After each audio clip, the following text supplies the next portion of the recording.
Okay, what kind of reading and writing do you do on a daily basis?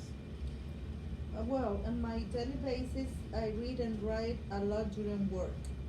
I communicate back and forth with my colleague, and normally we normally talk about weekly schedule and procedure for each person. I would like to have to write emails and send them to them, some in English, some in Spanish or Portuguese, but at the end of the day, it's always something to communicate.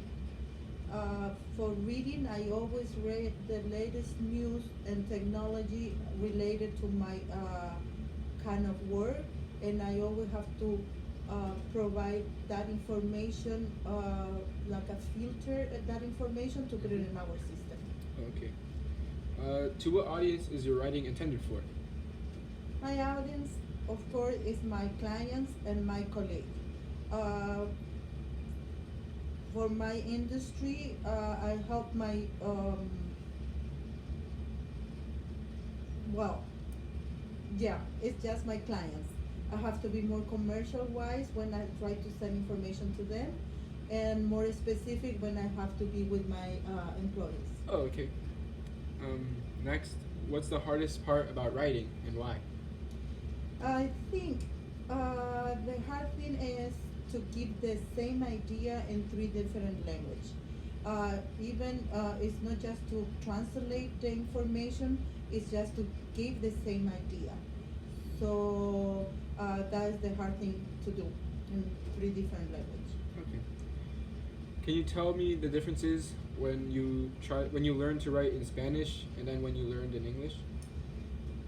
Well, Spanish I learned when I was a child, so it was easy. It was the first language, and the difference is that I guess the Spanish, every single letter have a sound, and when you finally unite all the letters, you can finally say a word. In English, you need to learn the vocabulary because sometimes letters doesn't have like a sound. So actually, you have to learn the entire word uh, to put it in a sentence. Okay. Before you begin to write, do you have any coping strategies? If so, what are they? Yes, of course. I always focus the main idea that I have to write, and I go around explaining all the information, and of course, don't lose the main idea. Okay. What do you do to revise before you send your writing out? Definitely spelling and the grammar. Okay. Are you confident in your writing? Why or why not? Oh yes, I'm confident.